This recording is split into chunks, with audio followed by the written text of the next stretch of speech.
बिहार में जिस तरीके से अपराध बढ़ रहे हैं, अपराधी खुलेआम घूमते हैं और कानून व्यवस्था को किसी का डर नहीं, सत्ता पक्ष भी कुछ नहीं कर पा रही है। कहती है सिर्फ कि बिहार में अपराध अब कम हो चुके हैं और इल्जाम खुद के जो है नेताओं ने विपक्ष के नेता पर लगा रहे हैं, तेजस्वी यादव पर लगा रहे हैं। तो ऐसे में जहां एक और अभी नीट छात्रा को न्याय नहीं मिला, बिहार में नीट छात्रा की न्याय के लिए लगातार मांग की जा रही है। पीड़ित परिवार रो रहे हैं, गुहार कर रहे हैं, लेकिन उस बच्ची को अभी तक न्याय नहीं मिला। तो ऐसे में एक और कारोबारी की मृत्यु हो गई। आपको बता दें कि गोलीबारी के दौरान एक कारोबारी की मृत्यु के बाद अब खुद नेता प्रतिपक्ष तेजस्वी यादव ने उस कारोबारी के पिता को फोन किया और साफ तौर पर भरोसा दिलाया है कि अब उनको न्याय जरूर मिलेगा। क्या कुछ मामला है वो आपको पूरे विस्तार से बताते हैं। नमस्कार, मैं कोमल और आप देख रहे हैं दर्श न्यूज। देखिए, आपको बता दें कि जिस तरीके से बिहार में आपराधिक घटनाएं घट रही है, गोलीबारी, हत्या, ये अब काफी आम हो चुकी है। किसी भी अपराधी को कानून व्यवस्था या सरकार का डर नहीं है, सब खुलेआम घूमते हैं। तो ऐसे में सूरज बिहारी की हत्या उसके बाद जो है नेता प्रतिपक्ष तेजस्वी यादव खुद फोन कॉल करते हैं और पीड़ित परिवार को भरोसा दिलाते हैं कि उनको न्याय जरूर मिलेगा। और यही नहीं, अब जहां एक और जो सूरज बिहारी है, उनके समर्थक सम्राट चौधरी को सुना रहे हैं, सम्राट चौधरी के खिलाफ प्रदर्शन कर रहे हैं, तो वही विपक्ष के नेता तेजस्वी यादव भरोसा दिला रहे हैं। आपको बता दें कि सूरज बिहारी काफी लग्जरी लाइफ जीते थे और सिर्फ यही नहीं, पूर्णिया से जो सूरज बिहारी का मामला है वो पूर्णिया में सोशल मीडिया से शुरू हुआ एक विवाद खूनी वारदात में बदल गया। मंगलवार को यानी बीते 2 दिनों पहले जाने माने कारोबारी और फेमस ब्लॉगर सूरज बिहारी की गोली मारकर हत्या कर दी गई। बदमाशों ने पीछे से उन पर ताबड़तोड़ फायरिंग की। 3 गोलियां लगते ही सूरज की मौके पर मौत हो गई। वहीं घटना के 48 घंटे बीत जाने के बाद पुलिस के हाथ अभी तक खाली हैं।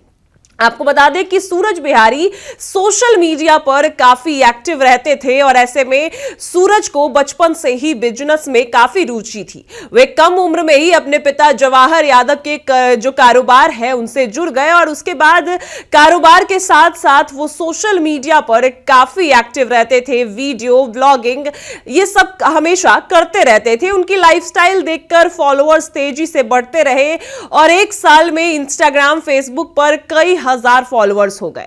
ऐसे में आपको बता दें कि मिली जानकारी के अनुसार हत्या की वजह एक इंस्टाग्राम पोस्ट बताई जा रही है। सूरज की शादी 3 साल पहले हुई थी और उनकी 1.5 साल की बेटी भी है। वे 3 भाइयों में सबसे बड़े थे और विवाद उनके छोटे भाई उदय यादव के दोस्त सूरज शर्मा द्वारा एक लड़की की फोटो शेयर करने से शुरू हुआ। लड़की के बॉयफ्रेंड स्नेहिल झा ने पहले सूरज शर्मा को, फिर उदय यादव से झगड़ा किया और मामला जो है सूरज बिहारी सुलझाने जाते हैं तो उन पर ही गोलियां बरसाई जाती है और 3 गोलियां सूरज को लगती है, चेस्ट, पेट और बाएं हाथ में, और गोली लगते ही उनकी मृत्यु हो जाती है। इसके बाद अब खुद नेता प्रतिपक्ष जो है वो सूरज बिहारी हत्याकांड में खुद उनके पिता जवाहर यादव से फोन पर बातचीत करते हैं। और यही नहीं, आपको यह भी बता दें कि सूरज बिहारी जो है वो काफी उनके पास करोड़ों की प्रॉपर्टी और 22 लाख की पिस्टल भी थी।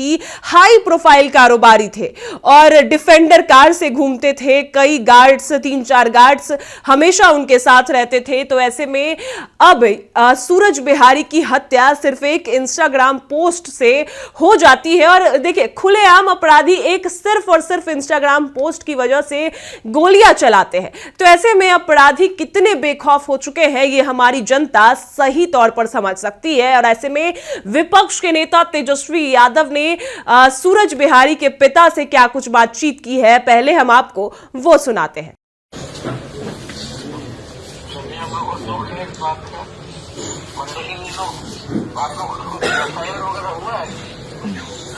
हाँ, आया तो था, जान मान लेते थे। अच्छा, उसका क्या प्रक्रिया होगा, खाली लेखा जोखा होकर रह जाएगा कि उचित कोई फैसला होगा। ये तो आप लोग जो होगा बताइएगा, मैं विधानसभा बोल रहा हूँ, उससे हम लोग उठाएंगे, अगर कोई कार्रवाई पुलिस करेगा तो। आप लोगों के अपेक्षा के अलग कर रहा था। जी ईश्वर बताइएगा, दिलीप जी को बता दीजिएगा। ठीक है, हम बाकी बताएंगे। अभी उसमें अपना हिम्मत से काम लीजिए, और तो कहने के लिए कुछ है नहीं मेरे पास। आप जिस दौर से गुजर रहे हैं, कभी सोचे नहीं थे कि ऐसा भी दिन हमको देखने का मिलेगा, क्योंकि उस लायक वो लड़का नहीं था।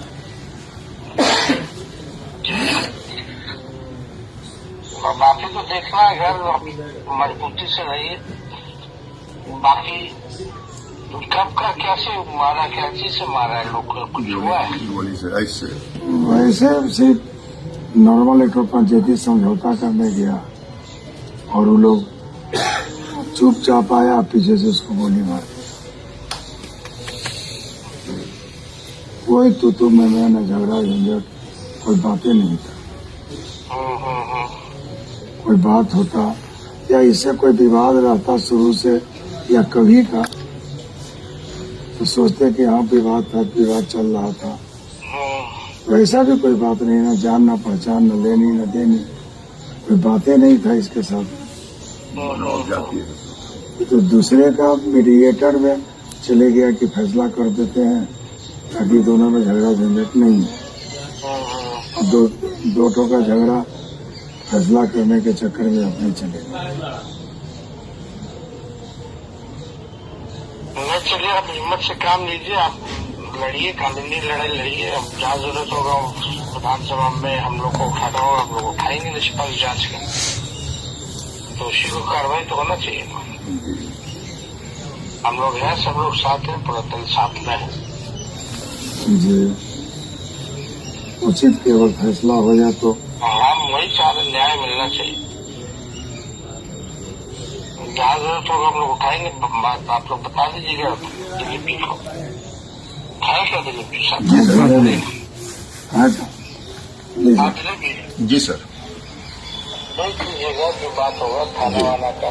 जी जी वो आए हुए सर नहीं करेगा निष्पक्ष जांच तो हम लोग को बताइए, विधानसभा चालू हुआ उठाएंगे। 2 तारीख। ठीक है सर। जी प्रणाम। खाली लेखा जोखा होके रह जाएगा कि उचित कोई फैसला होगा।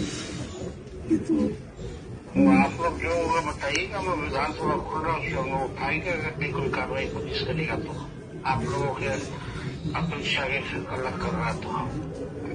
जी ईश्वर बताइएगा, दिलीप जी को बता दीजिएगा।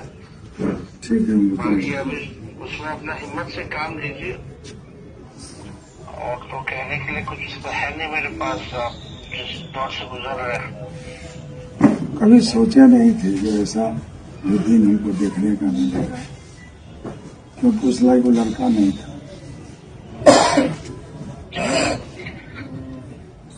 और बाकी तो देखना है घर मजबूती से रहिए।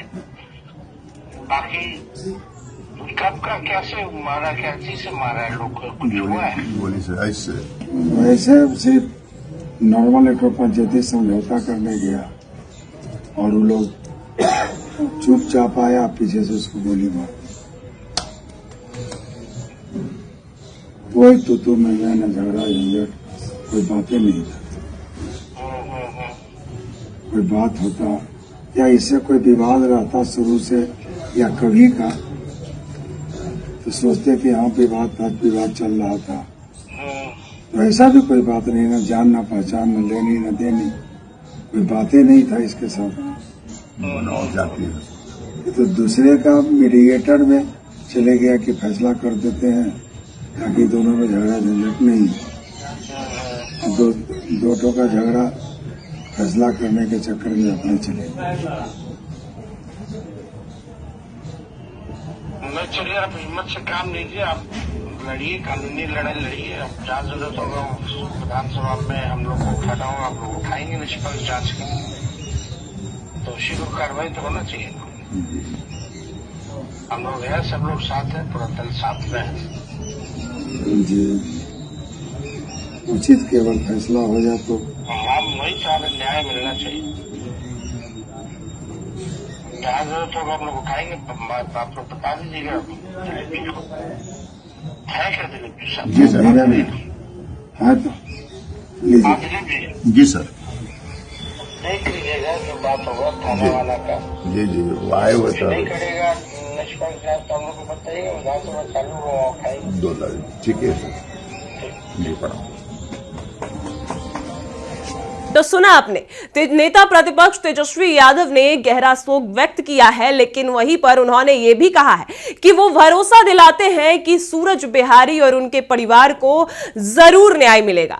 आप सोचिए, सिर्फ एक इंस्टाग्राम पोस्ट पर खूनी वारदात में बदल जाता है भाई की लड़ाई। बस एक लड़की की जो है तस्वीर पोस्ट की जाती है और लड़की का बॉयफ्रेंड काफी गुस्से में झगड़ा मोल ले लेता है और सूरज बिहारी झगड़ा सुलझाने जाते हैं, लेकिन उन पर ही गोलियां बरसाई जाती है। आखिर अपराधी कितने बेखौफ हो चुके हैं। दिन दहाड़े हत्या, लूट, डकैती खुलेआम बिहार में हो रहे हैं और कानून व्यवस्था पूरी तरीके से चरमरा चुकी है। सत्ता पक्ष विपक्ष पर आरोप लगाते हैं कि विपक्ष के वजह से ही जंगल राज है, तो वही विपक्ष के नेता तेजस्वी यादव और सभी नेता यही कहते हैं कि अब तो सत्ता पक्ष की सरकार है, फिर जंगल राज क्यों है, यही सवाल पूछते हैं। तो ऐसे में नेता प्रतिपक्ष ने तुरंत कॉल किया है जवाहर यादव को और साफ तौर पर आपने सुना कि यह भरोसा दिलाया है कि जल्द से जल्द उनको न्याय जरूर दिलवाएंगे। फिलहाल इस खबर में इतना ही। आप हमें कमेंट में यह जरूर बताएं कि